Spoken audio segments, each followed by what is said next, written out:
Puji Tuhan. Saudara, puji Tuhan kita hari ini berkumpul lagi di tempat ini. Kita sama-sama mendengar firman Tuhan. Tadi kesaksian Pak Ronald cukup bisa dibilang mungkin ada yang bertanya-tanya juga, kenapa ya saya kok lahir di Indonesia gitu. Jadi kenapa ya kok? Karena kita tahu kalau, maksudnya bukan, nggak usah fokus ke Indonesia deh, karena kita fokus kayak, kita tahu keadaan dunia saat ini juga nggak baik-baik aja, betul? Maksudnya Tuhan, kenapa ya kok saya lahir di keadaan yang tengah-tengah masalah, sulit, kanan kiri himpitan semua, kiri kanan, betul? Wah, kenapa ya Tuhan gitu? Yang pasti Tuhan mau bilang kalau saya mau bilang Tuhan ingatkan sama kita, dimanapun kita ditempatkan, Tuhan punya rencana. Amin. Jadi belakangan ini saya berpikir di tengah kesulitan dunia, di tengah masalah kita, himpitan kanan kiri, terus saya yakin di dalam hati kita semua, hati kecil kita pasti kita timbul, walaupun kita sedang dalam masalah, kita timbul keinginan untuk tetap menjadi berkat.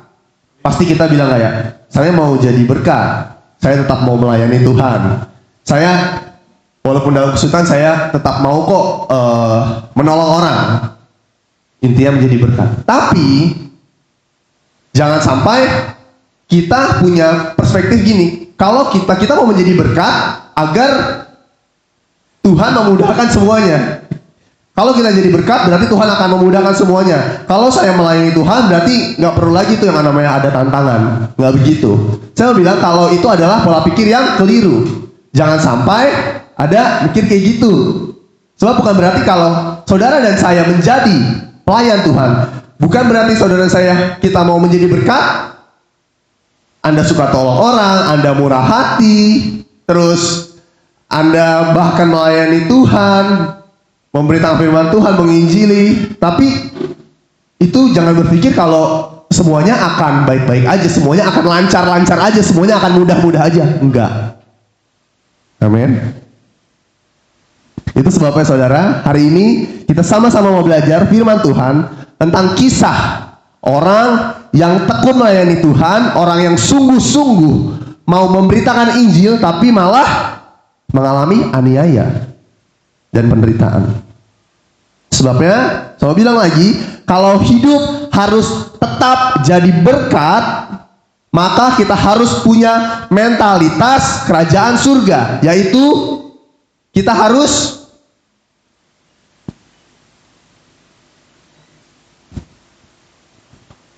punya jiwa yang besar, big heart.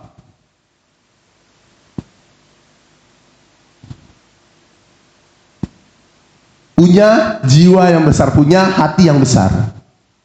Walaupun kita jadi berkat, kita sadar betul kalau ya bukan berarti kita jadi berkat terus semua yang baik-baik aja. Kita baca firman Tuhan di perikopnya. Kita buka sama-sama, multimedia boleh tolong dibantu juga. Jemaat kasih Tuhan juga boleh kita buka sama-sama di Kisah Para Rasul 14 ayat 8 sampai 20. Kisah Para Rasul 14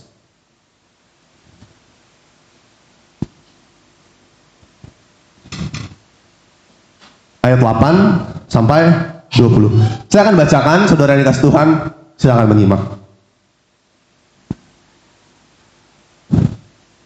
Di Listra ada seorang yang duduk karena lemah kakinya. Ia menderita lumpuh sejak lahir dan belum pernah berjalan. Ia mendengarkan Paulus berbicara, lalu Paulus menatapnya dan melihat bahwa ia memiliki iman untuk dapat diselamatkan. Selanjutnya, dengan nyaring, Paulus berkata, "Berdirilah tegak di atas kakimu." Maka ia pun melompat dan berjalan kian kemari. Ketika orang banyak melihat apa yang telah dilakukan Paulus, mereka berteriak dalam bahasa Likaonia, "Dewa-dewa telah turun di tengah-tengah kita dalam wujud manusia." Mereka pun menyebut Barnabas sebagai Zeus dan Paulus sebagai Hermes, karena dialah yang berbicara. Lalu imam dewa Zeus yang kuilnya berada di depan kota bersama orang banyak, membawa lembu-lembu jantan dan karangan-karangan bunga ke pintu gerbang kota. Mereka ingin mempersembahkan kurban kepada rasul-rasul itu. Tetapi ketika Barnabas dan Paulus mendengar hal itu, mereka mengoyakkan jubahnya, melompat ke kerumunan orang itu dan berteriak, "Mengapa kamu melakukan hal ini? Kami adalah manusia biasa, sama seperti kamu. Kami memberitakan kabar baik kepadamu, agar kamu meninggalkan perbuatan yang sia-sia dan berbalik kepada Elohim yang hidup, yang telah menciptakan langit, bumi, laut, dan segala isinya. Pada generasi yang lalu, Elohim telah membiarkan semua bangsa berjalan dalam jalannya sendiri. Namun, Dia tidak lupa menyatakan dirinya dan berbuat baik kepada kita dengan menurunkan hujan dari langit dan musim-musim berbuah untuk memuaskan hati kita dengan makanan kesukaan. Meskipun para rasul mengatakan semua itu, mereka tetap sulit mencegah orang banyak untuk tidak mempersembahkan kurban kepada mereka. Kemudian datanglah orang-orang Yahudi dari Antioquia dan Iconium. Mereka menghasut orang banyak untuk memihak mereka. Lalu mereka melempari Paulus dengan batu dan menyeretnya keluar kota karena mengira ia telah mati. Namun ketika para murid mengelilingi Paulus, ia bangkit lalu masuk ke dalam kota, dan keesokan harinya ia pergi bersama Barnabas ke Derbe. Amin. Puji Tuhan. Jadi saudara, cukup jelas ya kisah firman Tuhan hari ini, perikopnya cukup jelas. Tokoh yang kita pelajari hari ini adalah Paulus dan Barnabas. Dalam pelayanannya ke kota Listra, Paulus karena kuasa Tuhan bisa menyembuhkan orang. Yang lumpuh bisa melonjak berdiri. Apa yang terjadi selanjutnya? Kita lihat di ayat 11. Ayat 11. Ketika orang banyak melihat apa yang dilakukan Paulus, mereka berteriak, "Weh, ada dewa nih turun tengah-tengah kita." Betul? Kenapa dewa? Karena waktu itu mayoritas adalah orang-orang Yunani yang mereka menganggap Paulus dan Barnabas itu adalah dewa yang turun ke tengah-tengah mereka. Kalau kita baca ayat selanjutnya, ayat 12, maka benar dibilang Barnabas sebagai dewa Zeus, dianggap dewa Zeus, terus si Paulus sebagai dewa Hermes.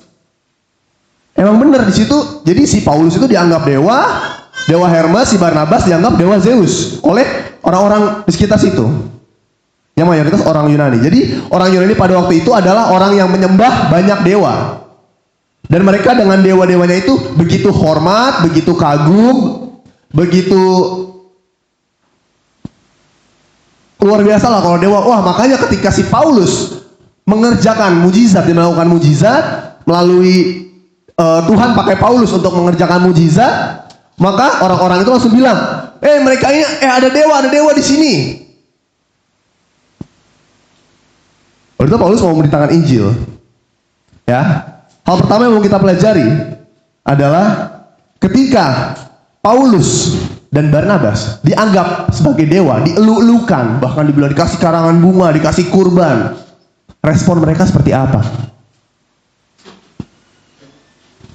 Kalau saudara dan saya habis pelayanan, dan pelayanan itu memberkati banyak orang, lalu banyak yang muji-muji kita bilang, banyak orang, "Wih, pelayanannya keren," gitu.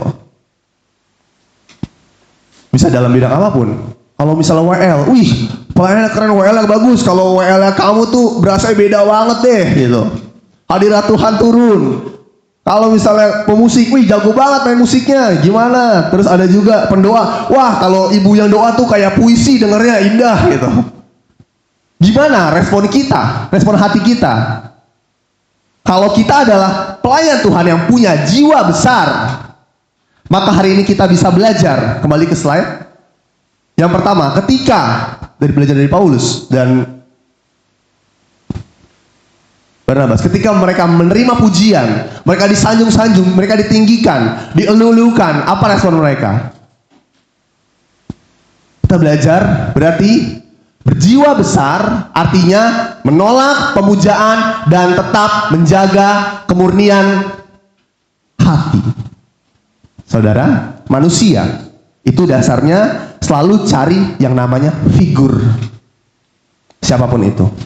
Kalau saya tanya kepada Anda, pasti paling enggak ada 1 atau 2 tokoh yang Anda kagumi ya. Betul? Kalau dalam gereja, tokoh rohani itu juga seringkali dikagumi. Contoh misalnya kayak pendeta, gembala, atau siapapun. Bahkan gak jarang orang-orang yang ketika mereka mengagumi gembala hamba Tuhan, itu mereka sampai kayak mendewakan, mengkultuskan seorang hamba Tuhan atau seorang pendeta. Tahu artinya mengkultuskan, saudara? Menganggap semua yang dikatakan orang ini benar. Jadi, wah itu pasti dari Tuhan gitu. Itu adalah kebenaran yang mutlak. Dikatakan pendeta ini, hamba Tuhan ini. Padahal, kalau Bang Gembala bilang kita harus peka. Betul? Kita harus punya, kemarin udah dibahas karunia roh. Kita harus bisa membedakan mana yang ini benar dari Tuhan apa enggak. Saudara, saya mau bilang, ketika di sisi lain, kalau misalnya gimana kalau itu, pengkultusan itu atau pemujaan itu terjadi pada kita, pada saudara dan saya.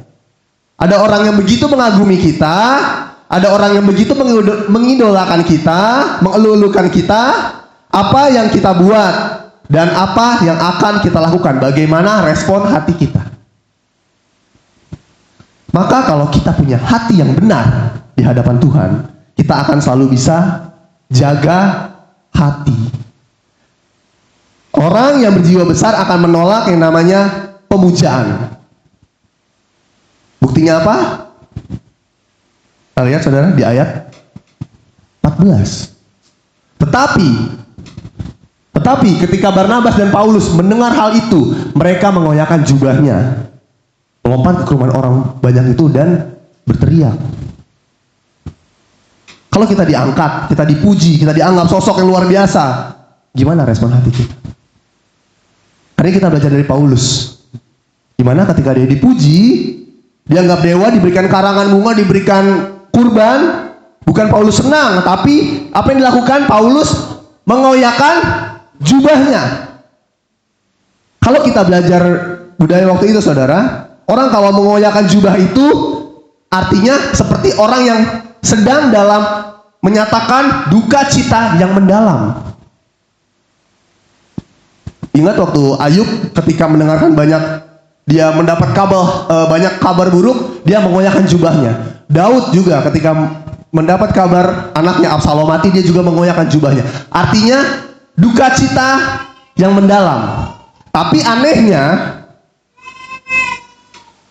jadi mengoyakkan jubah itu berarti tandanya dia sangat sedih gitu. Tapi anehnya di Paulus kan dia nggak mendengar kabar yang buruk, betul? Bahkan dia malah dipuji-puji, dia disanjung. Tapi kenapa dia sedih? Jawabannya adalah karena Paulus sadar betul harusnya yang menerima pujian itu bukan dia. Yang layak menerima pujian itu adalah Tuhan dan bukan dirinya. Amin. Karena dia hanyalah alat. Jadi yang harus menerima pujian, menerima pemujaan itu bukan dia, tapi Tuhan. Dia sadar betul, kenapa jadi saya yang dipuja-puja gitu. Dia sedih gitu, sampai wah berlebihan, jadi kayak dipuja-puja, disembah-sembah. Dia sangat sedih, maka dia mengoyakkan jubahnya. Jadi saudara, jangan senang. Jangan jangan kepedean, kegeeran kalau kita dipuji oleh manusia. Karena apa? Pujian manusia itu labil. Tergantung kondisi hatinya. Mungkin kalau hari ini lagi berbunga-bunga, bisa aja dia puji-puji kamu. Kalau lagi ada maunya, bisa aja dia baik-baikin kamu. Betul?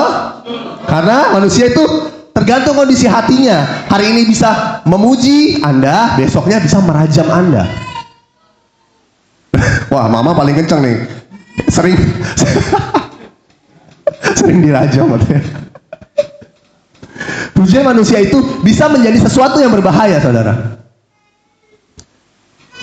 Sebenarnya memberikan apresiasi itu harus, tapi jangan pernah berlebih. Kalau kita melihat orang yang melakukan tugasnya dengan baik, kita boleh apresiasi, tapi harus pada posisi dan porsi yang tepat. Gak berlebih, karena kalau berlebih itu namanya pengkultusan. Dan jangan pernah kita mengkultuskan seseorang, siapapun, hamba Tuhan, pendeta, gembala, atau tokoh apapun itu, jangan pernah. Karena kita melihat, saudara, saya bilang tadi ada banyak hari-hari ini kita melihat kalau hamba Tuhan atau pendeta sudah dianggap sebagai dewa. Betul? Karena apapun yang dikatakan pendeta itu dianggap itu dari Tuhan. Dianggap itu suara Tuhan. Padahal hamba Tuhan itu hanyalah alat. Dia juga manusia loh, sama kayak kita. Penuh dengan kelemahan loh. Dia hanya alat Tuhan untuk menyampaikan firman Tuhan. Kita harus peka. Kalau yang disampaikannya, yang dikatakannya, yang keluar dari mulutnya tidak sesuai dengan firman Tuhan, kita harus hati-hati. Makanya kita sendiri, kita masing-masing juga harus diperlengkapi oleh firman Tuhan. Jadi kita bisa tahu yang dikatakannya ini sesuai firman Tuhan apa enggak. Betul? Kalau misalnya nggak sesuai, udah ngaco nih, udah nggak sesuai jalur. Kita harus paham betul, peka. Amin. Jangan pernah cari pujian dari manusia. Sekali lagi, orang kalau punya jiwa besar, kalau kita berjiwa besar, kita nggak butuh yang namanya validasi. Kita nggak butuh yang namanya pengakuan manusia. Sama seperti orang kalau yang benar-benar kaya, dia nggak perlu flexing, nggak perlu pamer-pamer untuk membuktikan kalau dia banyak duit, betul?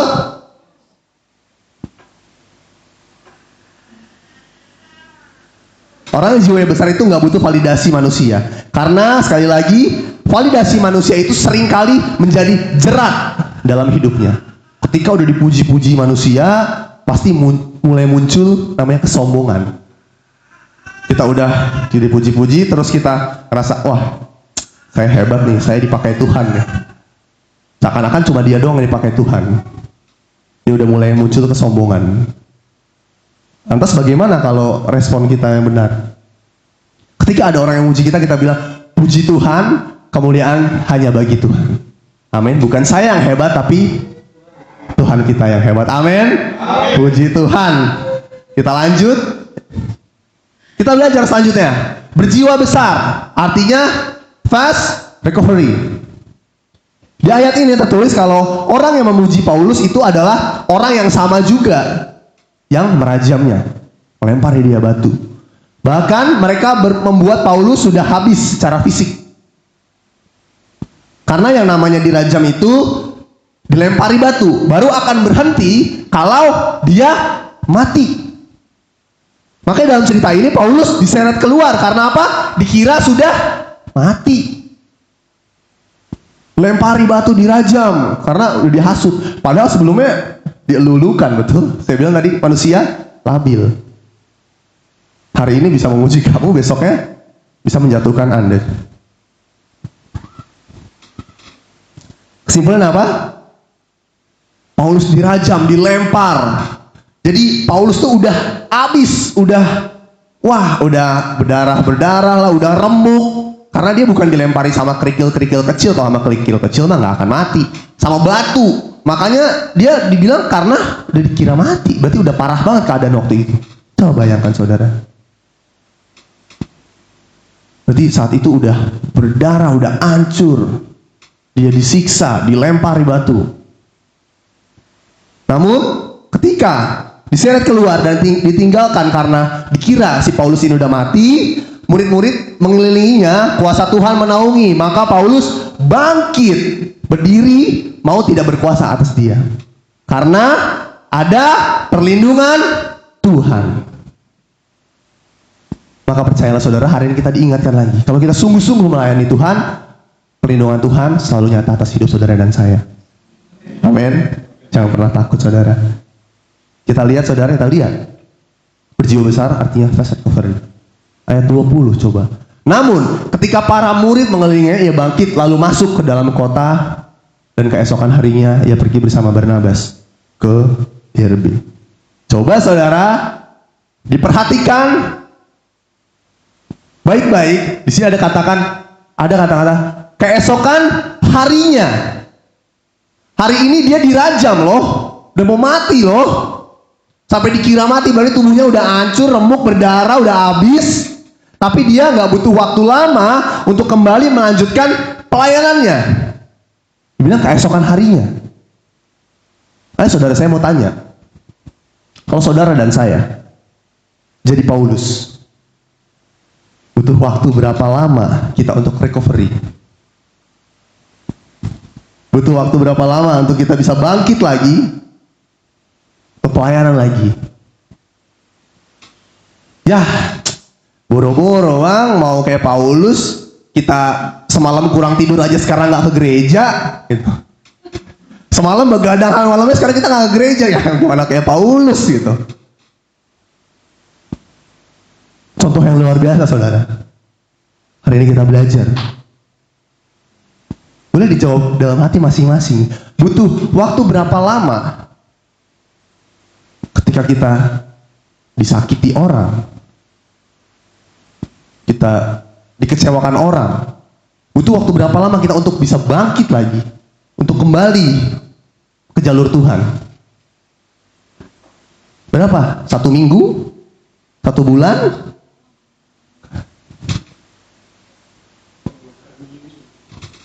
Kalau bilang 1 minggu, bilang aduh nggak bisa, masih. Kalau kayak Paulus, aduh masih benjol nih, bekas kemarin masih sakit ini, dilemparin batu gitu. Terus ada yang bilang, aduh saya masih kesel, saya masih capek, hati saya masih nggak terima nih. Orang udah banyak bikin, saya udah baikin mereka, saya udah memberitakan Injil sama mereka, saya udah menolong dia, tapi dia jahatin saya. Benar? Itu yang sering dialami juga dalam kehidupan kita masing-masing. Kita udah berbuat baik, tapi dibalasnya dirajam. Tapi hari ini kita sadar betul, ketika kita disakiti, berapa lama respon kita untuk kembali bangkit. Kita belajar. Paulus di sini memberikan contoh yang luar biasa. Dia cepat pulih, dia cepat bangkit, dia nggak lama-lama dengan rasa sakitnya. Dia langsung bangkit untuk melayani Tuhan. Kita belajar dari sini, kalau orang yang punya jiwa besar, berarti cepat bangkit, cepat pulih. Nggak berlarut-larut dalam kesedihannya. Nggak berlarut-larut dalam kekecewaannya. Sebenarnya ini kok firmannya nggak masuk akal, kayak susah banget ya Tuhan gitu. Kita kalau kayak manusia, kita sebagai manusia dunia yang kita kalau menjalani ini sebagai manusia dunia nggak akan bisa. Tapi kita harus minta kekuatan dari Tuhan agar kita dikontrol oleh Roh Elohim, karena firman Tuhan bilang anak-anak kita adalah anak-anak terang yang dikuasai oleh Roh Elohim. Amin. Karena nggak akan bisa, betul, kalau pakai kekuatan sendiri. Kita nggak akan bisa bangkit, pasti lama banget, sakit rasanya. Rasanya saya udah kasih, saya udah tolong dia, tapi kok kayak gini balasannya gitu. Kalau saya kaitkan dalam dunia pelayanan, kadang kita bisa gagal dalam hidup, kita bisa salah ambil keputusan, kita bisa gagal, kita bisa pernah ketipu sama orang, rasanya kesel, betul? Kayak, kesel, saya dibohongin, uang saya hilang, ditipu. Saudara, saya mau bilang, semua orang pernah gagal, pasti semua orang pernah gagal. Banyak orang yang pernah jatuh, tapi hari ini firman Tuhan ingatkan kita, belajar dari Paulus, bangkit dan pulihnya itu cepat. Kenapa banyak orang yang gak segera bangkit dari kejatuhannya? Kenapa banyak orang yang susah bangkit saat jatuh? Karena terlalu berputar-putar di masalah. Terlalu berputar-putar di masalah kegagalannya. Selalu bertanya, kenapa ya aku bisa gagal ya? Kenapa ya aku bisa jatuh ya? Sibuk berputar-putar, nanya kenapa juga. Terus juga ada orang yang sibuk cari kambing hitam. Ini saya gagal nih gara-gara siapa ya? Ya bukan masih gara-gara orang, gara-gara dia nih saya gagal nih. Gara-gara dia nih saya bisa sial nih, gara-gara ini saya ditipu. Itu bisa menghambat kita untuk bangkit, saudara. Dan kita terus sibuk mencari siapa masalahnya. Terus kenapa juga orang susah bangkit? Karena takut jatuh lagi. Pasti banyak pikiran, kalau aku bangkit, terus nanti kalau aku jatuh lagi, gimana ya Tuhan? Rasa sakit ini aja belum hilang. Padahal kalau kita jatuh, terus saat kita jatuh, kita berpikir, nanti kalau aku bangkit, jatuh lagi. Padahal kita belum bangkit, masih di bawah nih. Padahal kalau kita jatuh, ya nggak akan jatuh lagi, orang masih di bawah. Gimana mau bangkit? Jadi jangan terlalu banyak pertimbangan-pertimbangan yang bikin kita sulit untuk maju. Makanya apa saudara? Tuhan Yesus bilang, kita harus punya hati seperti anak kecil. Saya akan bacakan saudara. Matius 18 ayat 3, semua menyimak aja. Matius 18 ayat 3. Siapa baik-baik? Serta berkata, sesungguhnya aku berkata kepadamu, ini Yesus yang ngomong ya. Matius 18 ayat 3. Jika kamu tidak berubah dan menjadi seperti anak kecil ini, kamu sekali-kali tidak dapat masuk ke dalam kerajaan surga. Saya mikir, kenapa ya? Kok Tuhan Yesus kayak sering banget jadiin anak kecil ini sebagai contoh? Betul? Kenapa anak kecil ya? Karena apa saya renungkan, pikir, oh, karena anak kecil itu satu apa? Dia tulus. Terus anak kecil itu memiliki kepercayaan penuh terhadap orang tuanya, terhadap bapaknya, terhadap mamanya. Terus anak kecil itu juga cuma bisa bergantung sama orang tuanya. Itu yang Tuhan mau untuk kita. Kita cuma bergantung sama Tuhan, cuma percaya sama Tuhan, kita tulus. Saya bikin anak kecil ya. Saya juga, jadi anak saya Mika itu lagi belajar jalan. Mika tuh lagi belajar jalan, 1 langkah, 2 langkah, 3 langkah, makin jago dia makin hari. Nah, ketika dia belajar jalan, si Mika belajar jalan, pasti ada yang namanya proses. Pasti ada yang namanya dia jatuh, betul? Ketika si Mika jatuh, apakah dia nggak mau bangkit lagi? Aduh, jatuh nggak mau bangkit lagi. Sakit, nggak mungkin. Namanya anak kecil, jatuh sakit, kejedot berapa kali udara gitu-gitu. Dia jatuh pasti bangkit lagi. Karena dia tulus, dia cuma melakukan apa yang dia bisa. Dia nggak terlalu banyak berpikir. Mungkin kalau kita orang dewasa kayak kita jatuh, aduh sakit nanti dulu deh, di bawah dulu sakit nih, di bawah dulu. Kalau anak kecil dia masih bangkit lagi, berdiri lagi. Karena kalau dia nggak bangkit, dia nggak akan bisa melangkah untuk maju. Akan di situ-situ aja. Betul? Kita semua pernah jatuh. Kita semua pernah gagal. Tapi yang membedakan adalah seberapa cepat kita bisa kembali bangkit. Amin. Apakah kita bisa bangkit dengan kekuatan kita sendiri? Nggak bisa. Makanya kita butuh Tuhan yang menguatkan saudara dan saya. Kembali ke slide. Saudara, pertanyaan besarnya adalah, kenapa Paulus bisa cepat pulih? Sebenarnya, padahal Paulus itu dia bukan karena dia jatuh, bukan karena dia merasa tersakiti, dia dilempari batu, dirajam, bukan karena kesalahan dia, betul? Sebenarnya dia bisa aja, dia sedih, dia marah, dia kecewa, bisa. Tapi Paulus nggak lakukan itu. Kenapa Paulus cepat pulih? Yang pertama, dengar baik-baik. Karena Paulus tidak memiliki mental korban, victim mentality. Jadi dia nggak mengasihani dirinya secara berlebihan. Dia tahu kalau melayani Yesus dia harus siap bayar harga. Kedua, Paulus fokus pada kerajaan Elohim, sama rencana Tuhan, apa yang Tuhan mau kerjakan dalam hidup dia. Melayani Tuhan lebih penting daripada rasa sakit dia. Kalau fokus kita ke kerajaan Tuhan, ke rencana Tuhan, kita nggak akan berlama-lama merenungi rasa sakit kita. Amin. Berjiwa besar berarti fast recovery. Lanjut ya. Berjiwa besar artinya tidak menyimpan kepahitan. Kalau kita baca di ayat 1 sebelumnya, ayat 1 sampai 7, jadi di Ikonium itu Paulus sudah dilempari batu. Di ayat 8 sampai seterusnya Paulus dirajam, bahkan nih sampai lebih parah lagi, dikira udah mati. Kota ini melukai Paulus, betul? Kota ini nggak tahu berterima kasih, padahal Paulus udah menjadi berkat. Tapi apa yang dia dapat? Dirajam, nggak dihargai. Kalau kita jadi Paulus, mungkin kota ini udah kita coret, udah kita blacklist. Ini kota udah menyakiti kita nih, buat apa saya kesana lagi? Aku udah melayani, lalu apa yang dapat? Malah dilemparin. Ini bisa menjadi renungan untuk kita semua, saudara.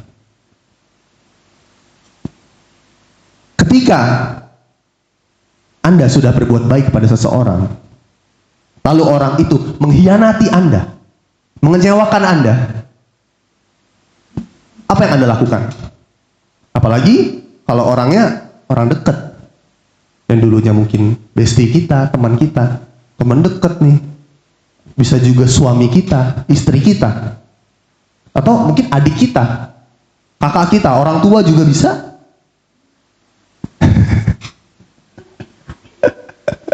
Kalau kita ada gesekan, kita ada konflik dengan orang itu, apa yang saudara dan saya lakukan?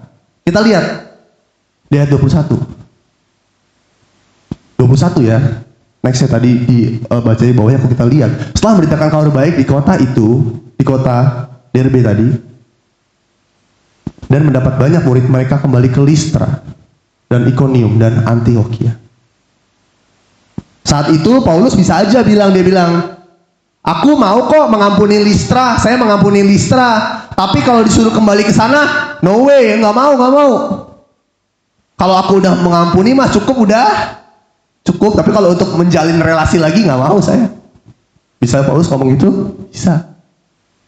Tapi hari ini kita diingatkan lagi, mentalitas Paulus itu mentalitasnya bukan cuma sekedar memaafkan agar hatinya bebas. Mentalitas Paulus itu adalah nggak cukup dia mengampuni, tapi dia mau kembali ke kota itu. Dia mau kembali menjalin relasi dengan orang yang pernah menyakitinya.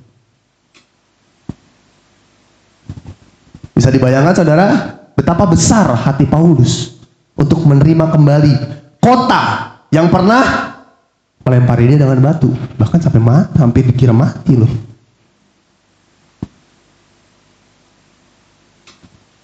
Makanya relate dengan perkataan Yesus yang bilang, kalau ditampar pipi kananmu, kasih pipi kiri. Ketika pipi kanan kita disakiti, kita kasih pipi kiri. Dalam arti, ya udah nih sakitin lagi aja deh gitu. Siap untuk disakiti lagi. Kita siap untuk bukan sekadar memaafkan, tapi siap untuk kecewa lagi, betul. Siap untuk kecewa lagi, siap untuk disakiti lagi.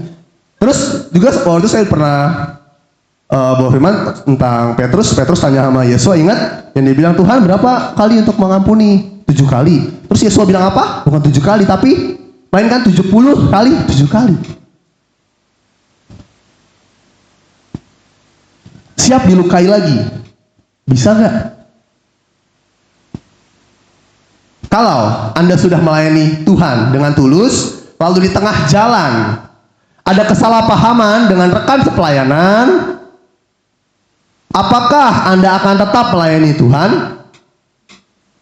Atau malah mundur dan berkata dengan sombong, kita bilang, gereja kan nggak cuma IHS aja, saya bisa tak layanan di gereja lain. Saya mau bilang saudara, kemanapun saudara dan saya pindah tempat, pasti selalu ada yang namanya gesekan. Kalau kita punya mental seperti itu, kita ada konflik, ada gesekan, kita mundur diri, Kemanapun kita melangkah, kemanapun kita pergi, kemanapun kita ditempatkan, pasti kita akan bermasalah. Kita nggak akan bertumbuh. Karena ketika ada gesekan sedikit aja kita udah undur diri. Gimana Tuhan bisa memurnikan hati kita?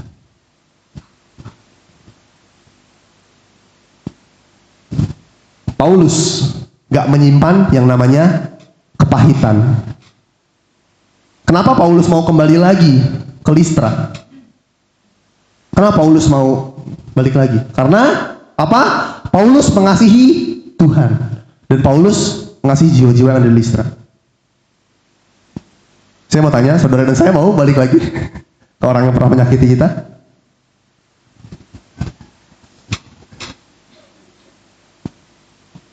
Bukan berarti kita dengan bodoh-bodoh mau untuk dimanfaatkan lagi, bukan itu. Bukan dengan bodoh-bodoh kita dengan nekat-nekat kita mau ditipu-tipu lagi, bukan itu. Tapi hatinya, hati kita mau gak menjalin relasi lagi dengan orang itu? Waktu itu sudah pernah saya ceritakan figur saya. Papa sebagai orang yang menjadi panutan saya juga dalam berjiwa besar, mengampuni, mengasihi. Ketika ada orang yang menyakiti, ya kita ketika ketemu shalom aja. Kan ada orang yang kalau misalnya disakiti, ketemu aja nggak mau. Papas-papasan, ogah lihat mukanya aja nggak mau, lihat muka doang. Kayak udah empet banget gitu loh. Bener, karena begitu sakitnya yang pernah dialami, betul? Susah. Tapi makanya saya juga belajar kedewasaan rohani itu juga menentukan kita bisa berhati besar, bisa berjiwa besar, bisa mengampuni dengan tulus. Kita mau menjalin relasi lagi dengan orang yang sakiti kita atau enggak. Amin. Susah banget. Makanya kita butuh Tuhan untuk mampukan kita. Saya percaya saudara, karena Paulus mau kembali lagi ke Listra, itu menandakan artinya si Paulus ini dia mengalahkan egonya. Hari ini kita belajar, si Paulus ini mengalahkan keakuannya. Kalau saudara dan saya punya jiwa yang besar, orang mungkin melukai Anda. Tapi kalau kasihmu besar dan Anda akan tetap menerima, Anda tetap bisa menerima dan mengasihi dia. Mengasihi arti apa? Apakah kalau mengasihi, kalau papas-papasan kita nggak mau sapa, apakah itu mengasihi? Padahal dulu dekat banget loh. Tapi kenapa ketika ada konflik nggak mau sapa? Itu namanya tidak mengasihi, cuma mengampuni dalam mulut doang. Dalam hati sebenarnya masih ada sakit hatinya. Makanya kita nggak mau berhubungan lagi. Betul? Sekali lagi, bukan berarti kita bersedia dimanfaatkan ya, tapi kita harus berhikmat. Minta hikmat daripada Tuhan. Kualitas hatinya Paulus kita belajar hari ini. Sikap hatinya gimana? Amin. Tidak menyimpan kepahitan. Bisa? Dalam nama Yesus. Amin. Lanjut belajar berjiwa besar adalah nextnya, artinya menguatkan orang lain walau dia yang harus dikuatkan. Perhatikan saudara di ayat, kita lihat di ayat 22.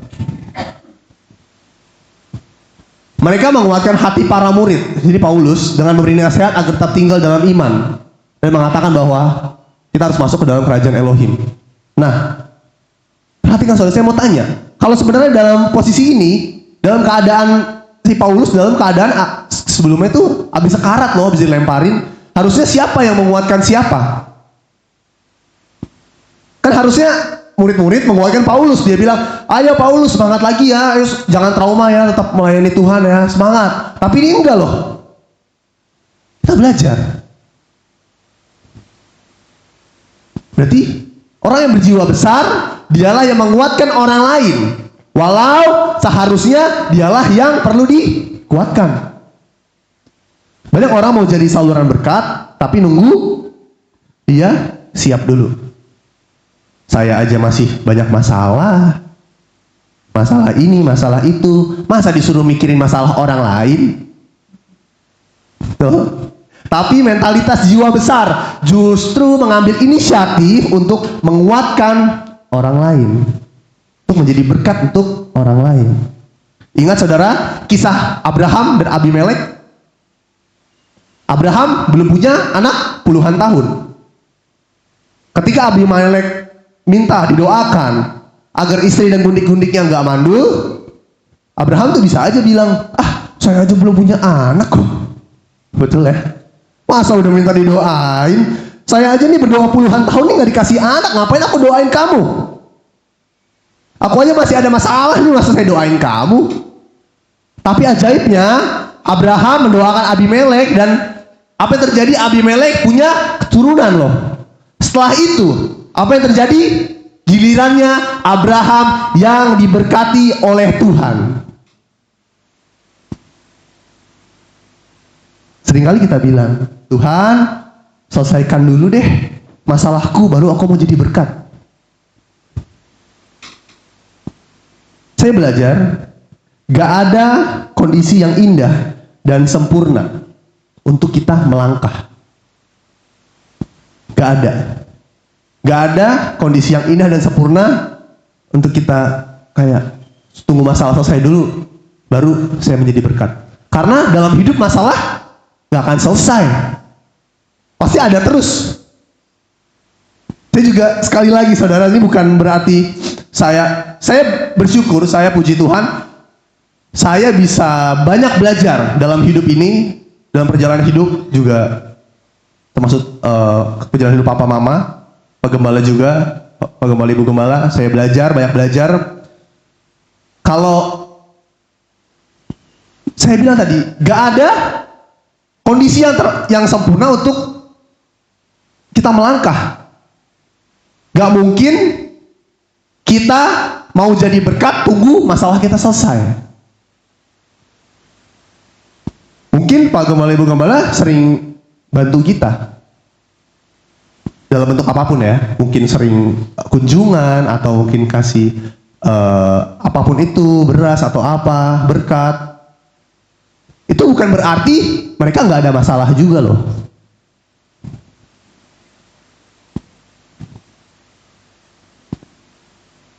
Kalau saudara mau jadi berkat juga, bukan berarti nunggu masalahnya selesai. Ya bukan berarti kita nolong orang, masalah kita nggak ada, tetap ada. Betul? Kita belajar, kita tetap menjadi berkat dalam kondisi apapun, kita minta kekuatan dari Tuhan. Berkat ini bukan soal materi doang ya saudara, yang bilang. Kita sediakan waktu kita nolong orang, tenaga kita juga semua kita berdoa untuk orang. Amin. Selanjutnya kita lihat. Yang terakhir, berjiwa besar, artinya siap menghadapi sengsara karena Kristus. Kita lihat saudara tadi di ayat 22. Selanjutnya mengatakan bahwa kita harus masuk ke dalam kerajaan Elohim meskipun melalui banyak kesukaran. Dikatakan harus. Berarti apa? Gak ada pilihan lain. Ya emang demikian, emang begitu. Dari awal Yesus udah bilang loh, kalau mau ikut aku harus memikul salib, harus menyangkal diri. Dunia akan membenci kamu. Yesus udah bilang, karena aku. Yesus udah bicara terus terang loh. Dari awal kita tahu kalau untuk menjadi saluran berkat itu nggak selalu menyenangkan. Dari awal kita tahu kalau Anda tolong orang, belum tentu orang itu tahu berterima kasih. Dari awal kita juga tahu, kita sepakat melayani Tuhan itu pasti banyak gesekan. Ada aja masalahnya, ada tantangannya. Nggak lurus-lurus aja. Paulus menegaskan di sini, memang kita dipanggil untuk melalui banyak kesukaran. Karena Kristus. Saudara kasih Tuhan, mungkin mengalami kesukaran karena Kristus itu, bagi dunia itu bodoh. Betul? Kebodohan bagi dunia. Tapi orang yang berani sengsara karena Kristus itu mulia di hadapan Tuhan.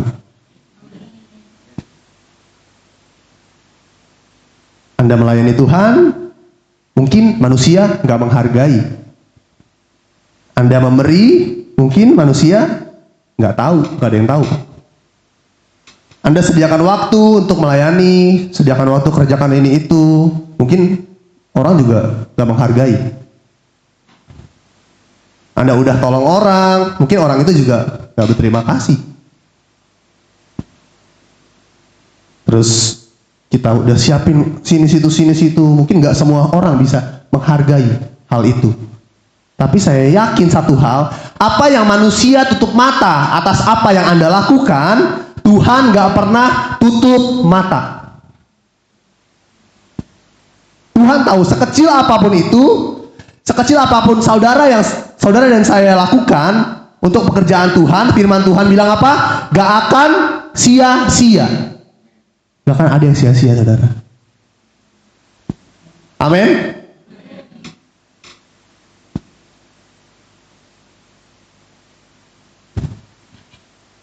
Poin terakhir, saudara, tadi apa? Kita lihat. Berjiwa besar artinya siap menghadapi sengsara karena Kristus. Kita sudah melayani, tapi kita masih sengsara. Jadi apapun yang kita lakukan, sekecil apapun itu, gak akan sia-sia di hadapan Tuhan. Saya undang PAW untuk maju ke depan. Saya mau menutup dengan ini, saudara. Jangan pernah cari pujian manusia. Jangan pernah cari pujian manusia, saudara. Karena apa? Anda akan kecewa. Betul? Karena pujian manusia itu, saya bilang sekali lagi, labil. Sifatnya cuman sementara. Tapi carilah perkenanan Tuhan. Katakan, Tuhan, aku mau melayanimu. Aku mengasihimu. Karena aku mengasihi engkau. Aku melayani engkau karena aku mengasihi engkau. Aku melayani engkau bukan biar aku dilihat orang lain. Aku melayani engkau bukan untuk mendapatkan pujian dari orang lain.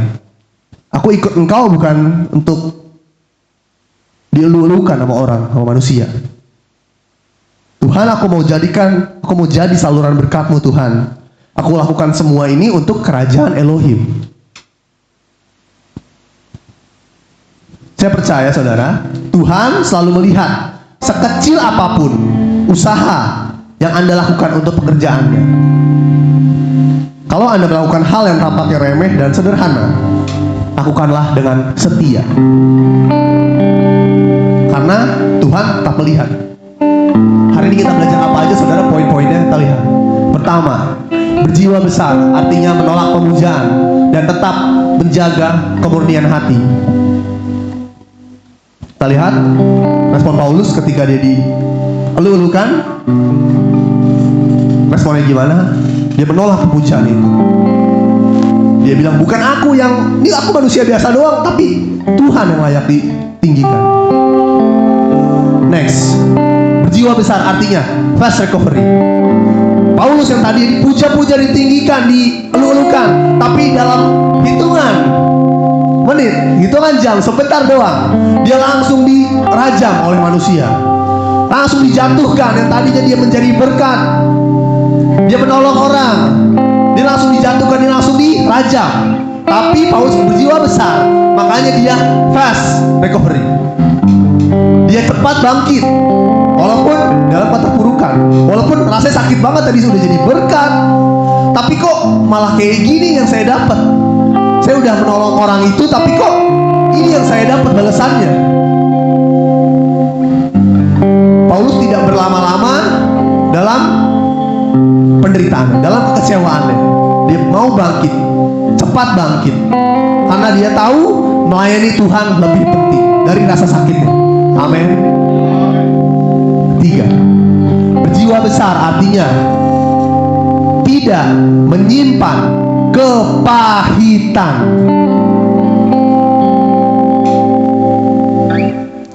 Paulus sudah disakiti, tapi dia mau bangkit. Dia mau kembali ke kota yang telah menyakitinya. Hari ini Tuhan mengajar saudara dan saya. Kita udah disakiti sama orang, mau gak kita balik lagi jadi berkat untuk dia?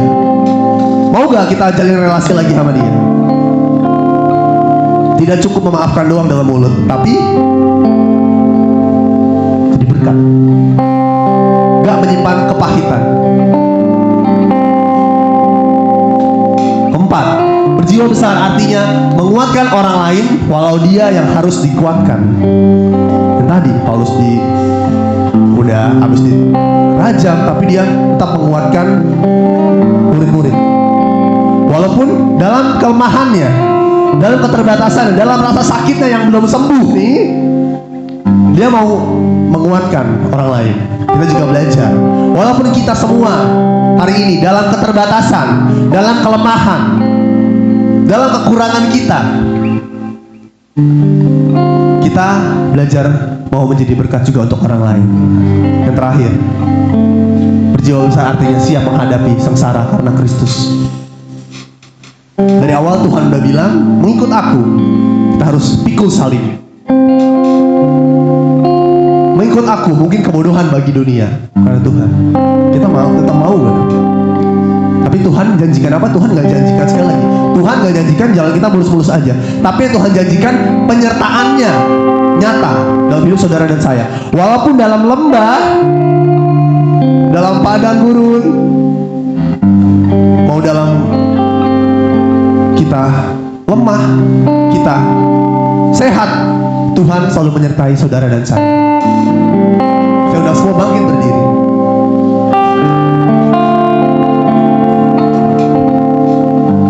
Angkat pujian ini saudara.